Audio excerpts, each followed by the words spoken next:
তো এই অ্যাক্সিডেন্ট করার পরে আমার জীবনে চরম আরও একটা মোড়ের পরিবর্তন আসে। এমনি একটা ঝাঁকি কাইটে উঠে আসে, নিজেকে গুছিয়ে নিচ্ছি, এর মধ্যে পড়লাম আরেকটা অ্যাক্সিডেন্ট। আমার কিন্তু মাথার এখানে 48টা সেলাই আছে, চোখের এখানে 11টা সেলাই আছে।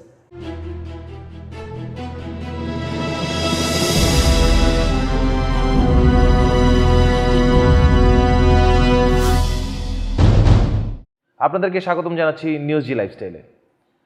প্রতিনিয়ত আমাদের জীবনে ঘটে যায় নানা নতুন নতুন ঘটনা, সুখ দুঃখ, হাসি কান্না, এসব মিলিয়ে আমাদের জীবন। আর এই জীবনের গল্প নিয়ে শুরু করছি জন্ম থেকে বলছি। আজকে আমাদের সাথে আছেন এহসানুর রশিদ পুনম ভাই। কেমন আছেন? আলহামদুলিল্লাহ। পুনম ভাই, শুনি আজকে আপনার গল্পটা একটু। ধন্যবাদ রমন ভাই আপনাকে। আমি এহসানুর রশিদ পুনম। আমার জন্ম তো আসলে রাজশাহীতে, আর জন্মটা মেইনলি বাবার সুবাদে। বাবা ওখানে গভর্নমেন্ট জব করতো, উনি রাজশাহী বিদ্যুৎ উন্নয়ন বোর্ডে স্টোর্স অফিসার ছিলেন। ওনার সুবাদেই সম্পূর্ণ আমাদের ফ্যামিলিতে রাজশাহীতে। আমার বাবা কিন্তু একজন বড় আর্টিস্ট ছিলেন, রেডিও আর্টিস্ট। উনি প্রায় যতটুকু আমি শুনছি, আমি তো খুব ছোটো থাকতে বাবা মারা যায়। উনি ছোটো থেকে আমি যতটুকু শুনছি যে উনি, এবং আমার কাছে ভালো করে শুনছি, রাজশাহী বেতার ও রংপুর বেতারে সে এ গ্রেডের নজরুল গীতি ও আধুনিক সিঙ্গার ছিল। সেই সুবাদে আমার হয়তো বা মিউজিকের রক্তের যে টান থাকে সেখান থেকে হয়তো আসছি। বাবার আসলে যে ভালোবাসাটা সেটা আমি আসলে পাই নাই। তারপরেও সেটার দিক থেকে আমি যে সে জিনিসটা গ্যাপ ছিল তাও হয় নাই। আমার বাবা 85-এ রোড অ্যাক্সিডেন্টে মারা যায়। তারপরে আমার মা আমাদেরকে খুব স্ট্রাগল করে মানুষ করছে। আমরা 4 ভাই, আমি সবার ছোট। পড়াশোনা করছি রাজশাহীতে, রাজশাহী মুসলিম উচ্চ বিদ্যালয়ে। ওইখান থেকে এসএসসি পাস করছি। ইন্টারমিডিয়েট পাস করছি আপনার রাজশাহী সিটি কলেজ থেকে।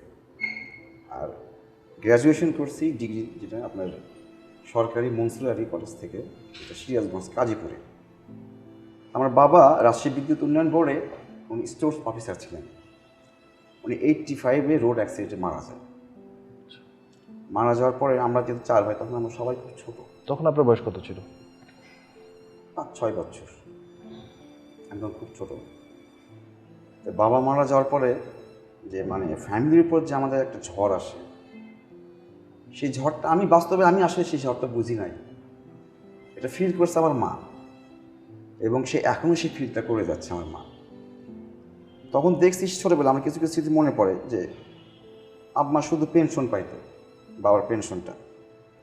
আর ফ্যামিলিগতভাবে অনেকে আমাদের আত্মীয় স্বজনরা খুব ভালো ছিল, সবাই মামা টামারা, খালুরা, তারা যথেষ্ট আমাদের সহযোগিতা করছে ওই সময়।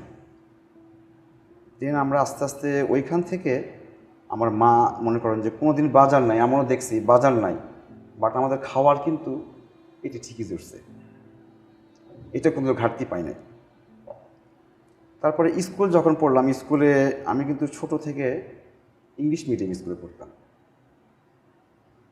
তারপরে বাবাটা মারা যাওয়ার পরে আমাকে স্কুল চেঞ্জ করতে হয়। এটা ফাইন্যান্সিয়াল কারণে, যে ইংলিশের মিডিয়ামে তখনও অনেকটা এক্সপেন্সিভ ছিল ওই সময়। তখন বাধ্য হয়েছে আম্মা আমাকে নিয়ে এসে স্কুল চেঞ্জ করেছে। তারপরে স্কুল আমি ওখান থেকে এসএসসি করলাম। আমি একটা জিনিস খুব ভালো মতো উপলব্ধি করছি, আমার 4 ভাই তারাও যথেষ্ট আমাকে সহযোগিতা করছে, যেহেতু আমি সবার ছোট। তা আমার মাটা যে আমার জন্য যে কষ্ট করছে, এগুলো তো আসলে কখনো শোধ দেওয়া যায় না। বাট এখন বুঝি, আসলে তখন সে জিনিসগুলো বুঝতাম না, এখন সে জিনিসগুলো বুঝি। এমন কিছু সময় গেছে যে আমি স্কুল যাবো, মাকে বলছি মা 10টা টাকা দাও, স্কুল যাবো। ওই সময় তো বুঝি নাই, তার কাছে টাকা ছিল না, কিন্তু সে ঠিকই হয়তো কারো থেকে ধার করে নিয়ে এসে দিছে, বুঝতে দেয়নি। বাবার অভাবটা বুঝতে দেয়নি আর কি। কখনো আমি এখন পর্যন্ত বুঝি না যে আমার বাবা নাই, যে আমি আসলে এভাবে এখন পর্যন্ত চলতেছি যে উদাসীনভাবে, যে একটা যে পিছু টান, সেই জিনিসটা আমার আসলে নাই। কিছু হলে মা, এখনও আমি মা, কিছু হলেও মা, এটা আমার সবসময় আছে ভিতরে। আর জীবনের প্রতিনিয়ত এই যে কলেজ লাইফে উঠছি, কলেজ লাইফের নতুন একটা ইয়ে ছিল যে ভালো ড্রেস আপ হবে, ভালো ইয়ে হবে, সেটাতে কিন্তু সে কোনো ঘাটতি করে নাই। পরে দেখছি না, সে হয়তো তার কাছে ওই সময় সেরকম অবস্থা ছিল না, বাট সে ঠিকই ব্যবস্থা করে দিছে, সে জিনিসটা আমাকে সে বুঝতে দেয় না। এইভাবে আসা আসলে ছোটোটা এইভাবে পার হয়েছে। আরও বলতে গেলে তো অনেক কিছু বলা যায়। বলেন। আমরা জীবনটা খুব কষ্ট করে আসছি আসলে। আমি কষ্ট করিনি, আমার কষ্ট করেছে মেইন মা, এটা আমি সবসময় বলবো। ছোটোবেলার কিছু গল্প বলি। আমরা 4 ভাই, মানে এমন ভাই আমরা বন্ধুর মতো। আমাদের ধরেন যে বড় ভাইয়ের 5টা শার্ট আছে, মেজো ভাইয়ের 6টা শার্ট আছে, 3 নম্বরের ভাইয়ের হয়তো 5টা শার্ট আছে, আমার 4-5টা শার্ট। একটা সময় যখন কলেজ লেভেলে আমরা আসলাম, আমাদের ওই আলমারিতে আমি নিজেও দেখা সব আম্মা ধুয়ে দিছে বা বাড়ির কাজের বউ এসে ধুয়ে দিছে, আমরা নিজেরা আয়রন করে সব রাখলাম। কে কোনটা যে পড়তেছি এটার কোনো আমাদের ডিফারেন্স নাই, যখন যার যেটা খুশি মনে পড়তেছি। আমরা 4 ভাই কিন্তু খুব যথেষ্ট মিল ছিল, এখনও আসি। তারপরে হয় কি, যার যার ফ্যামিলির কারণে সবাই একটু ডিফারেন্ট হয়ে গেছে, এটাই তো স্বাভাবিক। আর আমরা ভাইরা যখন দেখছি, আমি বিশেষ করে যে তারাও আমাকে ব্যাকআপ দিচ্ছে, কিন্তু ব্যাকআপ দেওয়ার মধ্যে তারাও তখন ছাত্র, তারাও সে কীভাবে ব্যাকআপ দেবে। ইভেন আমরা ঈদের মধ্যে আমরা ওই সময় গেছে, আমরা কিন্তু মানে ভাই না বলতে গেলে আমরা বন্ধুর মতো, আমরা একসাথে বসে থেকে এখনো বাসায় কার্ড খেলি ঈদের মধ্যে। এই জিনিসগুলো খুব নাড়া দেয় আসলে, যে অনেকে দেখছি কিন্তু আমাদের এই বন্ডিংটা ভাইদের ভিতরে খুব ভালো। আসলে যার যার এখন সংসারের পরিস্থিতি, সবাই যার যার মনে ব্যস্ত, যার যার নিজেকে নিয়ে ব্যস্ত। বাবা যখন মারা যায় তখন আমার বয়স 5 কি 6। আমার বড় ভাই কত হবে, 18-19 এরকম, কেবল ইন্টারমিডিয়েট পাস করছে। এই সময়ের পরিপ্রেক্ষিতে মানে ওই অবস্থাতে বড় ভাইকে অবশ্য আমার বাবা মারা যাওয়ার চাকরি দিচ্ছে বিদ্যুতের বোর্ডে, সে এখনও বিদ্যুতের বোর্ডে এখন চাকরি করতেছে। আমাদের এই পড়াশোনা, ওই সময় যে সংসারের উপর যে একটা ঝাঁকি আসে, এটা সম্পূর্ণ আমার মাটা কীভাবে ট্যাকেল করে, আমি এখানে কি বলতে চাচ্ছি যে উনি এমন, আমি দেখছি আমার যখন, আমি তো বলছি আগে ইংলিশ মিডিয়াম স্কুলে পড়তাম, তখন আম্মা হুট করে আমাকে একদিন বলে, বাবা তোমার স্কুল চেঞ্জ করতে হবে। ও আরেকটা কথা বলতে খেয়াল নাই, যেটা বলতেছি, আমার মা কিন্তু সেই আমাদের ইন্টারমিডিয়েট পাস, সে শিক্ষিত হওয়ার জন্যই হয়তো বা আমাদের সবাইকে শিক্ষিত করছে। এমন দেখছি যে সংসারে বাবা মারার পরে, আমি তো আসলে ওই সময় কিছু বুঝি নাই, পরে এখন ফিল করি যে আমার বড় ভাইদের হয়তো তাদের এসএসসি পরীক্ষা আছে বা তাদের স্কুল পরীক্ষা আছে, অত টাকা নাই, বাট সে ঠিকই ব্যবস্থা করছে। কার কাছ থেকে হয়তো আত্মীয় স্বজন আছে নিয়ে, আমাদের পড়াশোনায় কিন্তু কারো ঘাটতি রাখে না। সে ঠিকই পড়াশোনার প্রতি আমরা সবাইকে চালাইতে পারছে, আমরা চালাই গেছি পড়াশোনা। সে যে ওই সময় দেখছে আমার ইন্টারমিডিয়েট পরীক্ষার সময়, যখন আমার আপনার অ্যাডমিশন ফি যেটা ইয়ে করব, টাকা ছিল না, কিন্তু সে ঠিকই ব্যবস্থা করে দিছে। আমাদের কারোর পড়াশোনার পিছনে যে কোনো ঘাটতি সে কখনোই, সে কিন্তু নিজেও একজন ইন্টারমিডিয়েট পাস, রাজশাহী মহিলা কলেজ থেকে সে পড়াশোনা করছে। আমাদের পড়াশোনার যে কোনো ঘাটতি সে কখনো হতে দেয় নাই। সে নিজে দেখছি যে আমাদের সবার পোশাক আছে, অথচ সে তার জন্য একটা সুতা পর্যন্ত কিনে নেয়। তখন তো বুঝি নাই জিনিসগুলো, এখন ফিল করি মা যে একটা সন্তানের জন্য কি করতে পারে। ঈদ তো সবার জীবনে আসে, তো আমার বাবা মারা যাওয়ার পরে যেগুলো ঈদ আসছে, ওই রকম সময় যে অর্থনৈতিক যে অবস্থাটা ছিল আমাদের বাসার, সবার দেখি ঈদ আসছে, সবার পোশাক দেখি ঠিকই আসছে, অথচ আম্মা সামথিং, আব্বার যে পেনশনটা সেইটুকুই পাইত। জিনিসগুলো ওই সময় আসলে বুঝি নাই, পরে বুঝি যে হ্যাঁ, সবার পোশাক ঠিক মতো হয়েছে, পরিপূর্ণ যে ঈদের যে আনন্দ উপভোগ করার, যে খাওয়া দাওয়ার যে ব্যবস্থা, সব সব পরিপূর্ণ হয়েছে। কিন্তু সেই সময় বাসায় অর্থনৈতিক অবস্থা কিন্তু অত ভালো না, তো আম্মা দেখেন ঠিকই সব ব্যবস্থা করছে। আর মাটা ইভেন এখন পর্যন্ত আমার মা সবার জন্যই, মানে মা যে আসলে এটার কোনো ব্যাখ্যা দেওয়া যায় না। আর আরেকটা সবচেয়ে বেশি স্মৃতি মনে পড়ে যে আমার বাবার এক সময় যখন মৃত্যুবার্ষিকী হবে, আবার মৃত্যুবার্ষিকী 22শে নভেম্বর, মৃত্যুবার্ষিকীর সময় আম্মা দেখতাম যে মসজিদে মিলাদ হইতো, বাসায়ও মিলাদের ব্যবস্থা হইতো, ফকির নিয়ে খাওয়াইতো এবং এতিমখানায় যতটুকু কর্তব্য তার দেখছি করছে। মায়ের ভূমিকা আমি আসলে কখনো এটা বলা যাবে না। আমার মা আবার খুব পান খায়। সে এমনও সময় গেছে দেখছি যে তার নিজের হয়তো পান কিনে নাই, বাট আমাদের চাহিদার কোনো ঘাটতি রাখে না। এই কথাগুলো বলতেছে আসলে এই জন্য যে মা হয় সবারই, মা সবার কাছে সবার উচ্চ স্থানে থাকে, আমার মাটাও উচ্চ স্থানে, কিন্তু সে একটু আসলে একটু ডিফারেন্ট। যে আর আমার বিষয়ে সে একটু আলাদা ডিফারেন্ট। সেটা কি জন্য বললাম যে আমি আমার ইন্টারমিডিয়েট পড়ার পর খুব শখ আমি কিবোর্ডিস্ট হব। হারমোনিতে বাসায় ছিলই, বাবার হারমোনিটা ওটাই বাজাই। ওই থেকে দেখি সে আমি খুব শখ, সে বুঝতে পারতাম আমি কিবোর্ড কিনবো, অত কি জেদ লাগাইছিলাম। হ্যাঁ, সে ঠিকই আমাকে টাকার ব্যবস্থা করে দিচ্ছে। আমি ঢাকা থেকে এসে কিবোর্ড কিনে চলে গেছি। ওই কিবোর্ডটাই আমার ছোটো একটা কিবোর্ড ছিল, ওটা দিয়ে আমার শুরু। পরে দেখি যে না, সে কারো কাছ থেকে, আত্মীয় স্বজন কারোর কাছ থেকে ধার করে আমাকে দিছে। সে আবার ঠিকই সে হয়তো কোনো জায়গা থেকে ব্যবস্থা করে আব্বার পেনশন পাইতো, সেখান থেকে নিয়ে সে ঠিকই আবার সেই টাকাটা দিয়ে দিছে। এটাই খুব নাড়া দেয় যে এত কষ্ট করে সে আমাদেরকে এই পর্যন্ত নিয়ে আসলো, অথচ আমি এখন তার জন্য কিছুই করতে পারতেছি না। আর যেটা আমি সবচাইতে বেশি বলবো যে আমার মাটা বর্তমানে প্রচণ্ড অসুস্থ।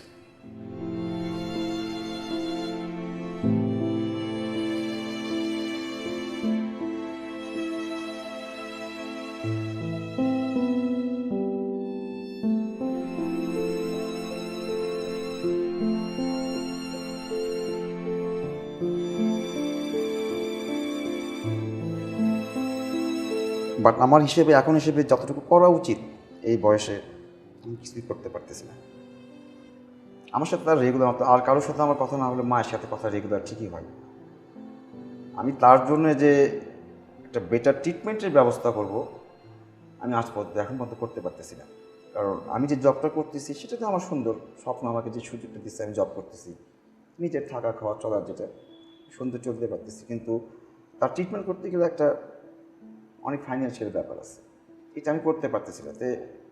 এটা আমি সবার কাছে বলতে চাই, সবাই দোয়া করবেন যেন খুব শীঘ্রই আমি যেন তার জন্য একটা ভালো চিকিৎসার ব্যবস্থা করতে পারি। আর এটা আমার কর্তব্য, আমি যেটা মনে করি। এই দুঃখটা না পারতেছি কাউরে বলতে, না পারতেছি শেয়ার করতে। এই অবস্থায় এখন আছি। আমার সাথে আমার গতকালকেও কথা হয়েছে, ইভেন আজকে আমি এখানে আসার আগে তার সাথে কথা বলছি। সে বলছে না বাবা তুই কর, ভিডিওগুলো করে। সে যে অসুস্থ, অথচ সে এখনও আমার এই গানের প্রতি সে এতটা আগ্রহ। তোর শুটিং কবে, কি করতেছিস বাবা, চালাই যা। অবাক লাগে মানুষের আসলে দৃষ্টিভঙ্গি থাকে যে একটা মানুষ সন্তানের জন্য কতটা করতে পারে। এই মানুষটা পিছিয়ে দেখলাম।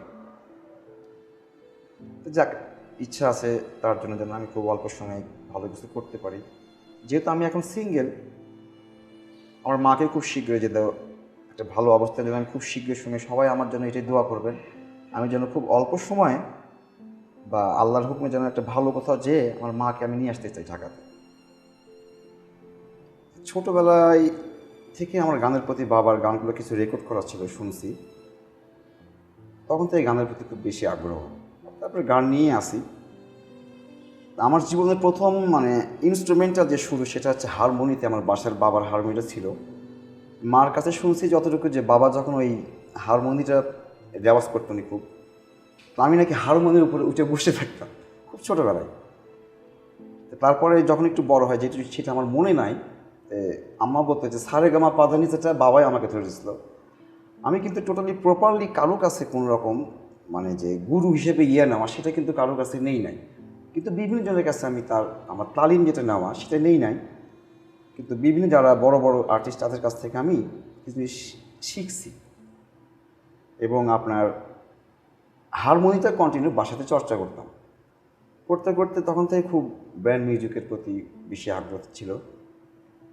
সেই সময় আমি যখন এসএসসি পাশ করি, তা আসলে ওই সময় খুব ইচ্ছে ছিল বড় কিছু কিনবো, কিন্তু আসলে বিভিন্ন সমস্যার কারণে হয় নাই, কারণ মা আমাদের খুব কষ্ট করে মানুষ করছে।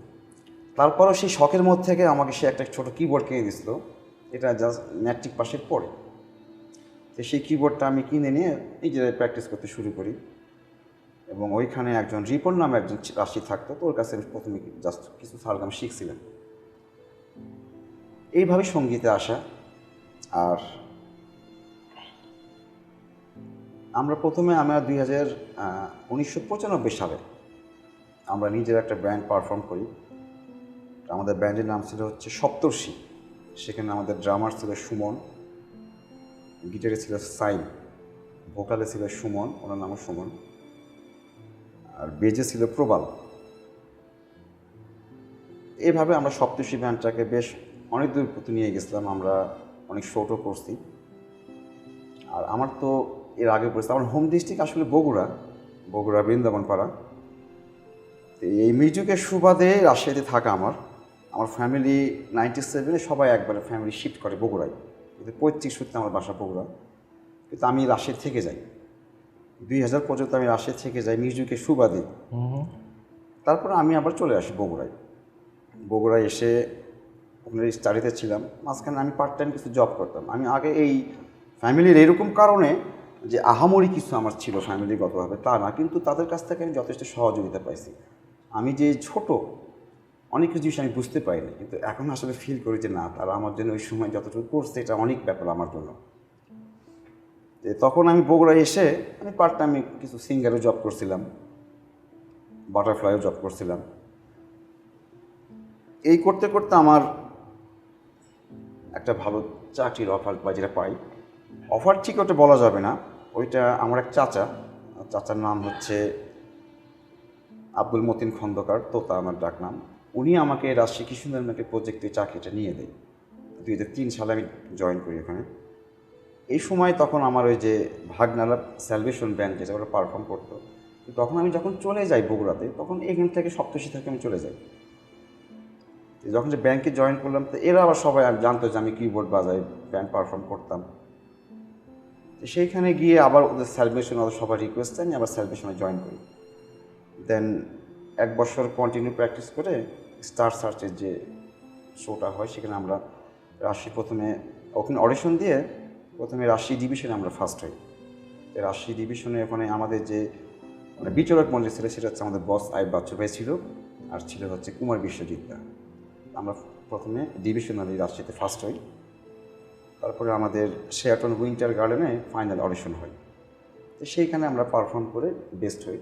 আমরা বেস্ট ব্যান্ড হই, বেস্ট ড্রামার আর বেস্ট বেজিস্ট, 3টা অ্যাওয়ার্ড আমরা একসাথে পাই। এবং সেই অ্যাওয়ার্ডটা পাওয়ার পরে বাংলাদেশের আমার দৃষ্টিকোণ থেকে যতটুকু এবং আরও অনেকের কাছ থেকে শুনছি যে সবচেয়ে বড় একটা শো হয়েছে মিরপুর স্টেডিয়ামে, অ্যামফেস্ট। সে শো করার সৌভাগ্য আমার হয়েছে। মানে আমরা অ্যাওয়ার্ড ফার্স্ট হয়েছি, তার ঠিক 2-3 মাস পরে আমরা ওই শোটা হয়। তো ওইখানে আমরা শো করছি স্যালভেশন। ওখানে LRB ছিল, আজম খান ছিল, জেমস ছিল, তারপরে মাইসেল ছিল, ব্ল্যাক ছিল, হাবিব ছিল, অনেকেই বড় বড় ছিল। তাদের সাথে আমরা শো করছি। দেশের বাইরের ব্যান্ডও ছিল। হ্যাঁ, দেশের 2টা বাইরের ব্যান্ডও ছিল, স্ট্রিংস ছিল আর জুনুন ছিল। আমি মনে করি এটা আমার লাইফে একটা ছোট অ্যাচিভমেন্ট যে এত বড় একটা প্ল্যাটফর্ম পাইছিলাম। বাবার সুবাদে যেহেতু রাজশাহী থাকা, মিউজিকটা তো বলছি যে রক্তে আছে, হয়তো এই জন্যই মিউজিকটা এখন আসি, থাকবে এটা হয়তো মৃত্যু পর্যন্তই। তারপরে 2006 আমি মাঝামাঝি সময় বিয়ে করি। আমার মামাতো বোনের সাথে আমার বিয়ে হয়। অ্যাওয়ার্ড যখন পাই তখন তার সাথে আমার রিলেশন ছিল, তখনও সে আমাকে বেশ অনেক উৎসাহ দিছে। বিয়ে, সংসার, গান বাজনা খুব ভালো একটা সময় পার করতেছিলাম। দেন আমরা 3.5 বছর সংসার করি। সংসারের ভিতরে আমাদের যথেষ্ট আনন্দ ফুর্তি যায়। দিয়ে 2010-এ আমার ওয়াইফের সাথে আমার ডিভোর্স হয়ে যায়। 2010-এ যখন ডিভোর্স হয় তখন আমি রানিংতে ব্যাংকে চাকরি করি। এটা আমি স্বাভাবিকভাবে মানিয়ে নিতে পারি না। দিয়ে এটা আমার এতটা মানসিকভাবে আমি ছিলাম, আমার কনস্ট্যান্ট আমি বাসা থেকে বেরিয়ে হই নাই, একদম কনস্ট্যান্ট বাসাতে আমি কয়েকদিন ছিলাম। থাকার পরে নিজের কারণে আসলে মানসিকভাবে আমি ভালো ছিলাম না, মেনে নিতে পারতেছিলাম ব্যাপারটা। এবং এই সময় আমি বিভিন্ন অসৎ সঙ্গেও জড়ে যাই, মানসিকভাবে যখন খারাপ থাকলে যা হয় আর কি। দিয়ে আমি 3টা বছর একদম বগুড়াতে নিজেকে একদম ক্লোজ করে রাখি। ইভেন আমার ব্যাংক থেকে চিঠি আসে, আমি চিঠি কোনো শোকজ করলে যে উত্তর দেয় আমি সেটা উত্তরও দিই নাই। দেন 1.5 বছর পর আমার চাকরি চলে যায়। আমি যে জব করতে যাব এরকম আমার চিন্তাধারাও নাই। আমি আসলে সেই সময় ভালো না তো মানসিকভাবে, যে আমার লাইফে এটা কী একটা হয়ে গেল। আসলে হয়তো ভাগ্যে এটা আছে, মাইনে নিছি এটা এভাবে। আল্লাহ হয়তো লিখে রাখছে যে এই সময় তোমার এটা হবে, একটু মানতে হবে, রিজেক্ট একটু মানতে হবে। দেন তার এখন বিয়ে হয়ে গেছে, সে ভালো আছে। আমি এখানে অনেক কিছু ইচ্ছে করে হাইড করতেছি যে না কিছু বললে হয়তো তার উপরে আসুক, এটা আমি চাই না। সে তার মতো ভালো থাক, সে যেন সবসময় ভালো থাকে, সেটা আমি সবসময় শুভকামনা। যে সবার সহযোগিতায়, ফ্যামিলি সাপোর্টে 3 বছর যখন খুব বাজে একটা সিচুয়েশন পার করে আসলাম, ফ্যামিলি সবার সাপোর্টে অনেকটা নিজেকে কন্ট্রোল করে নিয়ে, নিজেকে গুছাই নিয়ে তখন আমি 13তে এসে এই গার্মেন্টসে এইচআরে জয়েন করি, স্যামস অ্যাটাই লিমিটেড। ওইখানে আমি এইচআর অফিসে জয়েন করছিলাম। ওইখান থেকে ওই যে মাঝখানে যে এই কষ্টের জীবনটা গেল, ওইখান থেকে এসে আবার অনেকটা ভালো একটা সময় পাইছিলাম। দেন জব করতেছি, ভালোভাবে সময় কাটাচ্ছে। বাট এই সময়টা কিন্তু আমার মিউজিক পুরো অফ ছিল। এই যখন আমার ডিভোর্স হয়ে যায় ওই সময় থেকে টোটালি আমার এই পর্যন্ত মিউজিক টোটালি অফ ছিল। কিন্তু মিউজিক নিয়ে আমার কিন্তু অনেক স্বপ্ন ছিল, গানটা ভিতরে যে অনেক দূর আগাবো। এই ডিভোর্স করার কারণে আমার মানসিকভাবে ভালো না থাকার জন্য আমি সেটাকে আগাইতে পারি নাই। এরপরে আপনার যখন আসলে এসে যখন জব করতে শুরু করলাম, নিজেকে অনেক সুন্দরভাবে গুছাই নিলাম আবার ভালোভাবে। আমি তো বগুড়া খুব কম যাইতাম, এখন আমি বগুড়া খুব কম যাই, ভালো লাগে না আসলে। 2019-এ আমি অফিস থেকে বের হয়ে রাস্তায় দাঁড়ায় আছি, রুমে যাব, মেবি তখন 7:30 8টা হবে এরকম সময়। দাঁড়ায় আছি গাড়ি ধরার জন্য, আচমকে এই সময় দেখলে সাদা কার। আমি মানে শুধু ব্রেকের হার্ট সাউন্ড শুনে তাকাইছি, আমি সরাসরি এসে আমাকে মারাই দিয়েছে, একদম মেরে দিয়েছে। মেরে দেওয়াতে আমি তো ওই সময় কিছু বলতে পারি না। তো অনেক লোক এসে আমাকে, মানে আমি নাকি রাস্তায় পড়েছিলাম 4-5 মিনিট, 4-5 মিনিট পরে থাকে। তো আমাকে ওই সময় কেউ সহযোগিতা করেনি। তো উপরওয়ালা থেকে একটা হয় না যে হুকুম আসে, নিশ্চয়ই কোনো বান্দার উপর হুকুম আসছে। ওখানে একটা ভাই ছিল, উনি আমাকে তুলে নিয়ে গিয়ে পরে জামগড়া নারী ও শিশু নামে একটা আছে ক্লিনিকে, ওখানে নিয়ে গেছিল। ওনার নাম হচ্ছে আফজল ভাই, ওনার সাথে আমার এখনও যোগাযোগ আছে। এই অ্যাক্সিডেন্ট করার পরে আমার জীবনে চরম আরও একটা মোড়ের পরিবর্তন আসে। এমনি একটা ঝাঁকি কাইটে উঠে আসে, নিজেকে গুছিয়ে নিচ্ছি, এর মধ্যে পড়লাম আরেকটা অ্যাক্সিডেন্ট। আমার কিন্তু মাথার এখানে 48টা সেলাই আছে, চোখের এখানে 11টা সেলাই আছে। আমার বাম হাত কিন্তু আমি এখনও মানে শক্তি দিয়ে কোনো কাজ করতে পারি না, অনেক রিকভারি করতে অনেক সময় লাগে, ডাক্তার বলছে। দিয়ে আমি প্রায় 8-9 মাস বগুড়ায় ছিলাম। এবং এই সময় যে আমি এখন যে মনে করি আমি একটা নতুন জীবন পাইছি, যেটা এটার পিছনে কিন্তু আমার মায়ের অবদান। আমি হয়েছে কি এই সাইড চাকরি করতাম, যতটুকু স্যালারি পাইতাম সমপরিমাণ নিজের খরচটা চলে যেতাম, যে কোনো পার্সোনালি ব্যালেন্স, ব্যাংক ব্যালেন্স এটা আমার কখনো ছিল না। অ্যাক্সিডেন্ট করে যাওয়ার পরে সম্পূর্ণ ট্রিটমেন্ট করছে আমার মা। যেহেতু এটা হয়তো বা আমাকে অফিসিয়ালের ভিতরে হলে কিছু তারা করতো, এটা হয় নাই।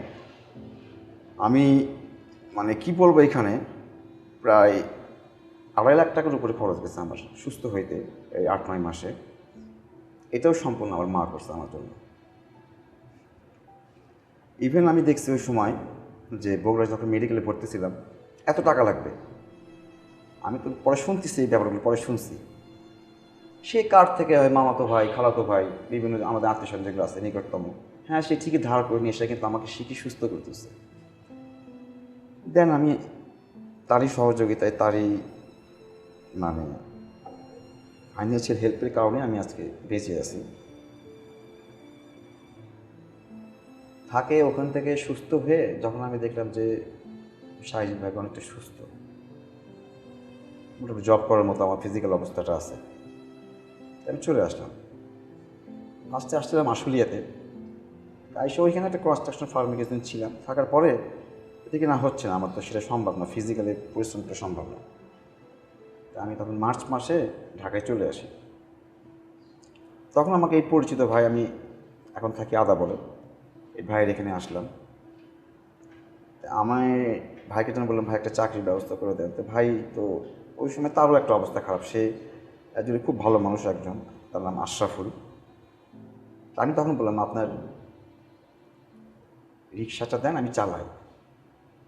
মানে করোনার মধ্যে এমন একটা ভালো খারাপ সময় গেছে আমার, সেটা তো আপনি ভালো করেই জানেন, যে আমি ওই সময় এসে কোনো জব কোথাও না পেয়ে বিভিন্ন জায়গায় সিভি প্লেস করছি, কোথাও জব পাচ্ছি না। কী করবো, পুরো লকডাউন, আমি দেখতে চলে যাবো তাও পারতেছি না। বাসা থেকে আসলে কিছু টাকা নিয়ে আসছিলাম, সেটা আগলো শেষ। আমি যে ফিরে যাবো তাও পারতেছি না। কী করবো, না পারে আশরাফুল ভাইকে বললাম যে আশরাফুল ভাই আপনার রিক্সাটা দেন, আমি চালাই। সে রাজি, ধর আপনি রিক্সা কেন চালাবেন, সমস্যা নয় ভাই, রিক্সা চালাতে কি, আমি শুধু রাতকে চালাবো, আমার খরচটা উঠলেই হলো, আমার এখানে থাকার খরচ আছে, খাওয়ার খরচ আছে। এক পরিমাণ জোর করে তার থেকে রিক্সা নিচ্ছে, আমি নিয়ে রাতকে চালাইতাম নিজের খরচটা তোলার জন্য। চালাতে চালাতে তো আপনি একদিন উঠলেন আমার রিক্সায়, আপনি আমার সেই প্যাসেঞ্জার। তারপরে আপনি আমার এই যে ভিডিও ক্লিপটা করেন, দেন আমি সেই কারণে ভাইরাল হই। ভাইরাল হওয়ার পরে আমার লাইফের আরেকটা মোড় আসে, আর এই মোড়ের পিছনে আমি সম্পূর্ণ রুমন ভাই আপনাকে ইয়ে করি যে আপনি এই জিনিসটা আমাকে সুযোগটা করে দিয়েছেন। ভাইরাল হওয়ার পরে আমার লাইফে যেটা ঘটছে আমি এটা মৃত্যু পর্যন্ত ভুলবো না।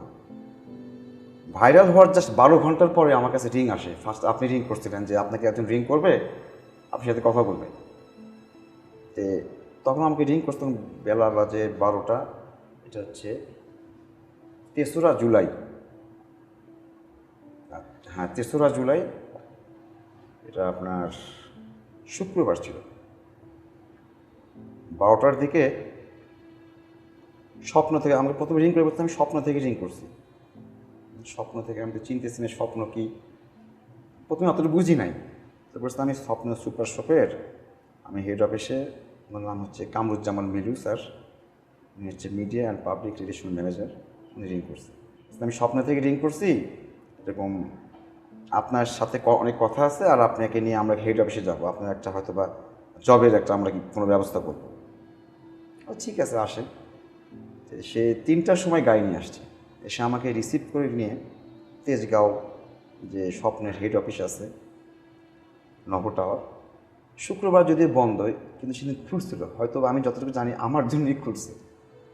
খুলে ওখানে এইচআরের যে হেড ছিল, উনি হচ্ছে রিজভি স্যার, উনি ছিল, আর কামরুজ্জামান মিলু স্যার উনি ছিল। দুইজন ডেকে আমাকে বলল বসেন এখানে, আপনার সাথে আমাদের executive director sir Sabbir Hasan Nasir sir আমি কথা বলবো। আমি তখন সাব্বির হাসান নাসির স্যারকে চিনি না, কে উনি। পরে শুনলাম যে উনি এক্সিকিউটিভ ডিরেক্টর। তা আমাকে স্যার জুমে হচ্ছে কথাটা, ইন্টারভিউ নিচ্ছে আমাকে। সাব্বির হাসান নাসির বলতেছে, আপনাকে আমার কেন ভালো লাগছে জানেন, যে আপনার যে মানসিকতাটা, এই মানসিকতা আমার খুব ভালো লাগছে। এই মানসিকতা যদি সবার থাকতো, তাহলে আমাদের বাংলাদেশ আজকে আমরা এখানে পড়ে থাকতাম না। তো উনি এরকম করে বলছে, আপনার একটা জব দিচ্ছে, আপনি জয়েন করেন আমাদের এখানে। তো ওই সময় আমাকে আইসিএমও হিসেবে, যেটা inventory and cash management officer হিসেবে আমি জয়েন করছি।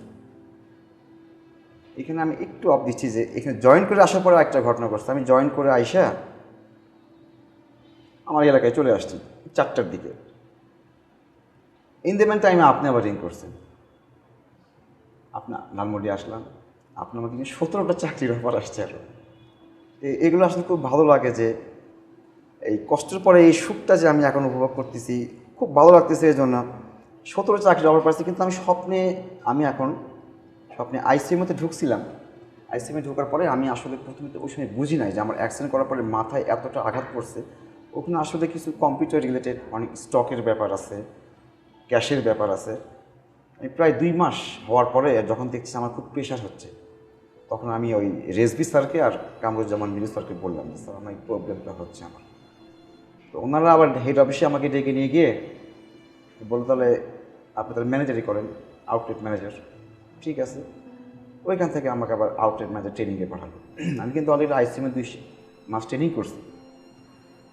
ট্রেনিং করার পরে যখন আউটলেট ম্যানেজার দেখলাম ওইখানে আমার প্রবলেম হচ্ছে, দেন আমি তাদেরকে আবার ইনফর্ম করলাম।